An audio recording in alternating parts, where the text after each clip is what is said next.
Kaninang-kanina ka pa. Akala mo, hindi ko naririnig yung binubulong-bulong mo. Tsaka, tinan mo yung pagtatrabaho mo, ayus-ayusin mo naman. Binabayaran ka ng tama dito, tapos at kikilos pagong ka. Ma'am, may problema po ba? Ginagawa ko At talagang may problema ako. Dahil surang-sura ako sa pagmumukha mo. Ay, naku. Ma'am, mas mabuti pa siguro kumain na lang po kayo. Paano ako makakakain nang inuwalan ako ng gana dahil sa'yo? Babe. Ayos ba yung bahay ko? Oo, sobrang laki nga eh. Ganito talaga yung bagay para sa akin eh. Siyempre naman. Tsaka, hindi naman kita dadali sa pipitsugin na bahay lang eh. Alam ko naman. Teka lang ha. Marimar! Sir, sandali lang ha. Ayusin ko lang ito mga gamit dito, mga pinggan. Marimar, mamaya na yan! Sige sir, coming. Marimar! Yes sir.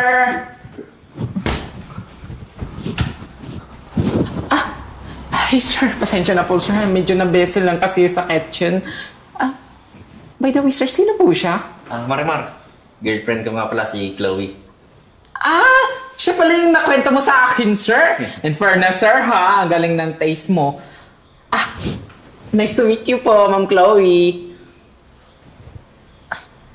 Mukha ba akong nakikipag-shake hand sa katulong at hampas lupa na tulad mo? Marimar. Pasensya ka na. Mainit lang kasi ulo ni Chloe. Ako, sir, ayos lang po yun. Tsaka naiintindihan ko po kasi sobrang init naman po kasi sa labas eh. Ma'am, ano pong gusto ninyo, ma'am? Gusto niyo po ba ikuha ko po kayo ng juice, water, or anything po? Pwede ba manahimik ka na?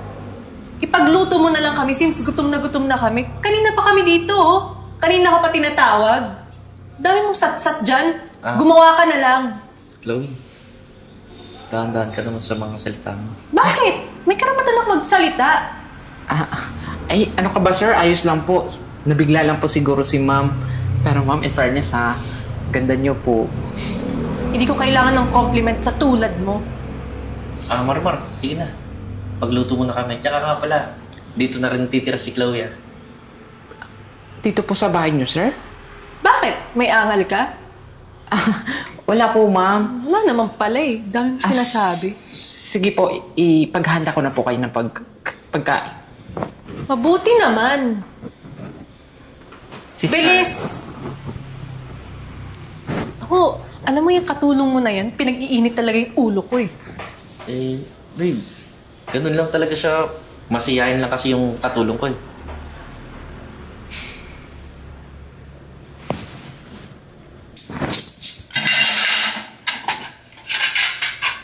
Yan.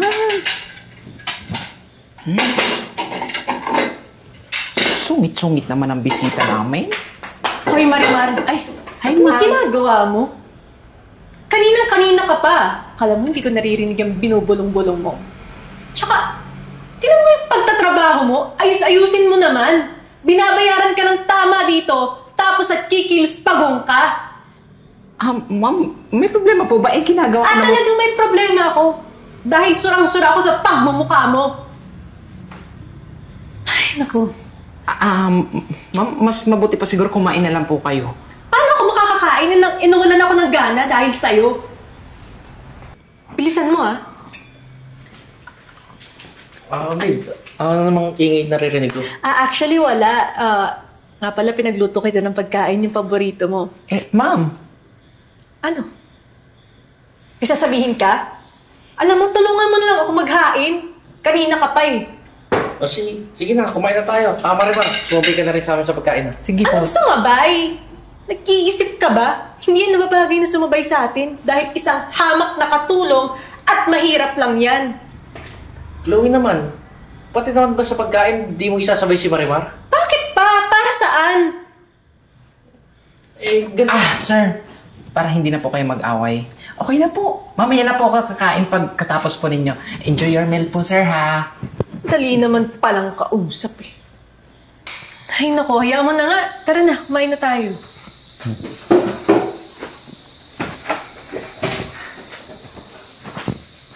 Babe, teka lang Parang sumusobra ka na eh. Ako? Sumusobra? Ang katulong mo yung hindi marunong makisama. Dapat nga, binibigyan niya ako ng VIP treatment dito. Pasalamat siya, tinatanggap ko pa ang tulad niya. Babe, kilala ko si Marimar. Mabait na tao yan. Tsaka isa pa, alam ko rin ang ugali mo. Kaya alam ko na ikaw yung nag-uumpisa ng gulo dito eh. So ano? Siya yung kinakampihan mo? Kesa sa akin na girlfriend mo? Hindi naman sa kinakampihan, babe, pero dapat marunong ka makisama. Yun yung pinapalabas mo eh. Ano? Siya nilang jowain mo kaya? Babe, tama na to. Wala nang patutunguhan to eh. Kumain na tayo.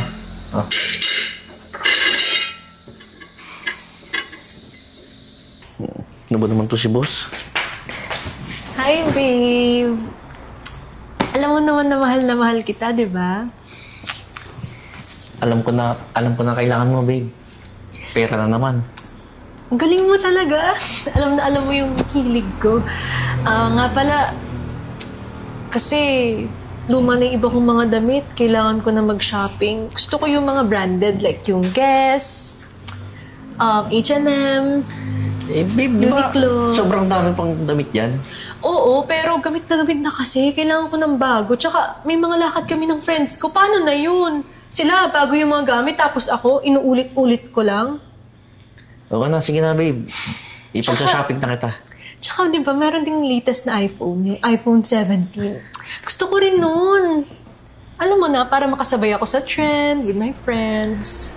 Oo na, babe. Lahat gagawin ko, tsaka lahat bibiling ko para sa'yo. Uy, talaga yung gustong-gusto ko sa'yo eh. Kaya nga ikaw yung ginawa ko. Baka ginawa mo lang ako dahil sa pera ko, ha? O hindi naman. Grabe ka. Basta sige na, magbihis ka na. Magsha-shopping tayo. Yes, sige. Wait lang ah. Ito talagang babaeng to. Ang dami pang damit. Bili pa ng bili. Hi, babe. Hello, babe. Buti naman, naalala mo pa ako. Oo naman, tsaka syempre, ikaw pa ba makakalimutan ko eh. Miss na nga kita eh. Malay ko ba baka nahulog na yung loob mo sa lalaking yun? Seriously, Francis, tingin mo mahuhulog ako dun? Eh, pangit dun, walang sinabi sa'yo yun. So, paano ba? Nakuha mo na ba yung loob niya? Oo, kuhang-kuha ko na yung loob niya. Tsaka, huwag ka mag-alala. Malapit ko na makuha yung pera. Lahat-lahat ng ari-arian niya. At pagkatapos nun, alam mo na, pupunta tayo sa ibang bansa. Oo naman. Tsaka, matagal na rin natin itong ginagawa eh. Kaya, pagkatapos natin gawin to, alis agad tayo. Oo naman, kung malapit na, konting-konti na lang. So, paano? Magpahinga muna tayo. Tara.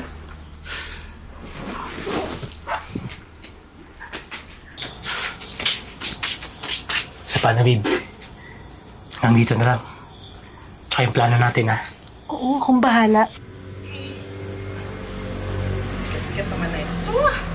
Dami-dami naman kasing tao sa palengke kanina. Nakakatakot. Kasi yung driver namin si Marie Grace.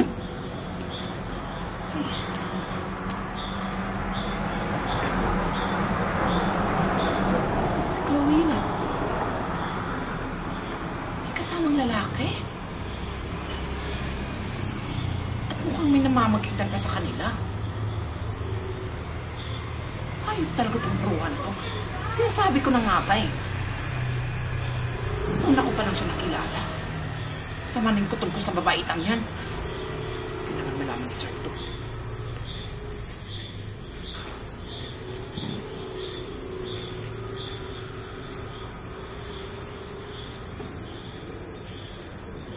Tsaka galingan mo na yung pang-uto mo. Ako pa ba?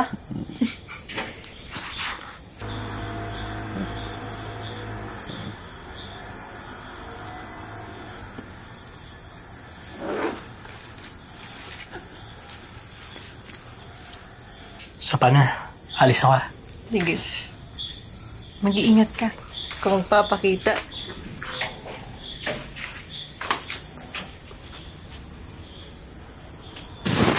Hoy, ikaw babae, ha? Halika nga rito. Magtutuos nga tayo, ha? Ano na naman yung palabas mo, Marimar? Talaga? Magmamaang-maangan ka pa? Magsisinungaling ka pa? Alam mo? Di ba dapat may aaminin ka sa akin? Sino ka ba sa akala mo? Eh di hamak na katulong ka lang. Bakit ba nakikialam ka sa personal na buhay ko? Akala mo ba hindi ko alam, ha? Na niloloko mo yung amo ko? Na may lalaki ka? Oh, bakit? Hindi ka makapaniwala, no? Hindi ka makapaniwala na nalaman ko yung sekreto mo. Paano mo nasabi? Eh, wala kang ang pruweba eh.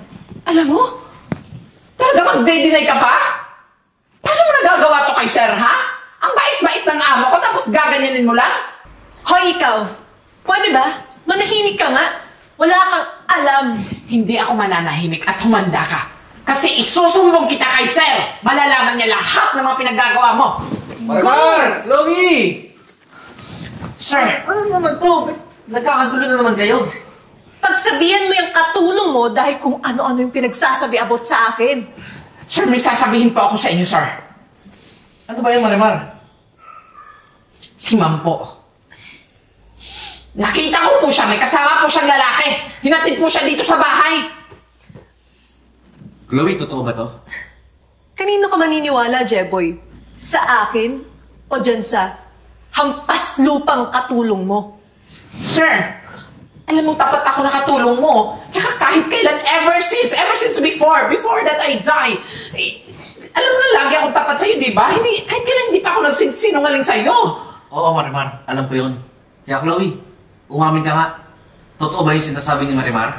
Jeboy, wala akong dapat naminin sa'yo. Alam mo, sir, lahat naman ng may mga tinatagong sikreto, hindi umaamin. Akala mo ba? Na magsusumbong lang ako ng walang sapat na ebidensya?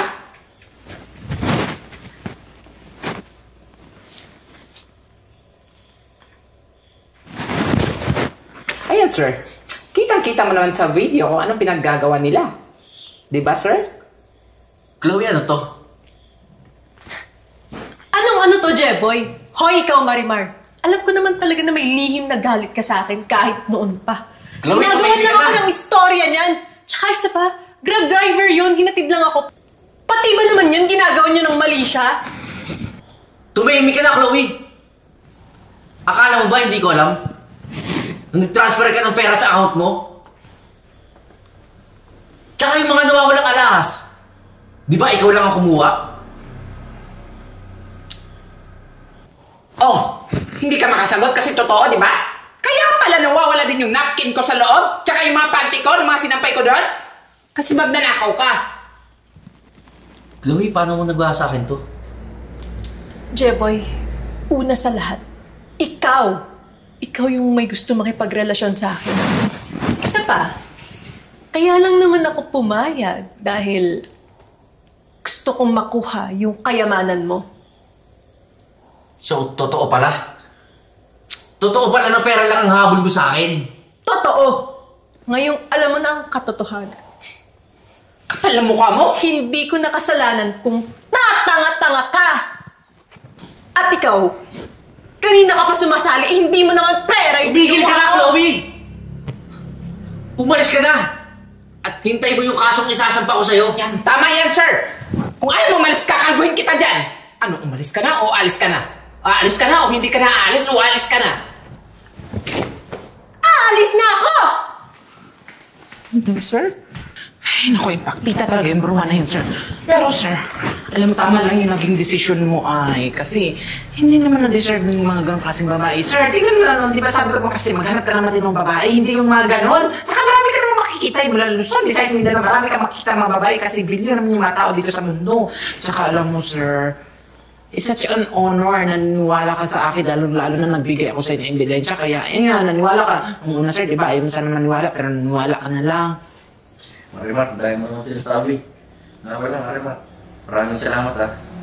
Kung di dahil sa'yo, hindi ko malalaman totoong ugali ng babaeng yun. Ay nako sir, kahit naman anong gagawin ko para sa iyo. O tinanong mo si Sir Ryan. Ba dapat malungkot ka kasi iniwan ka, tawa ka na nung tawa dyan. Papaloko ka na naman, papauto ka na naman sa iba. Habang nandito naman ako. Pero sir, sana magbago ka na ha. Matuto kang piliin yung tamang babae na para sa'yo. Kung naman na mayaman ka, marami kang pera. Pero sana, pahalagahan mo yung sarili mo. Lalo na yung mga kayamanan na meron ka. Kasi hindi natin alam kung ano yung mga klaseng tao yung pumapasok sa buhay mo. Lalo na mga ganun klaseng tao. Matuto kang magdesisyon ng tama at sa matuwid. Di ba? Sige, Marimar. Maraming salamat sa advice mo. Walang anuman. Huwag kang mag-alala. Magbabago na ako. Salamat. O siya, sige, malis ka na. Sige. Hoy, Marimar! Teka lang! Bakit ako ang pinapaalis mo? Magluto ka doon, nagugutom na ako. Ay, so ako pala dapat aalis, sir, no? Dinataan mo na naman ako sa biro ko. Sige, sir. Sige na, mag-ano ka na dyan. Magluluto na ako. Magluluto.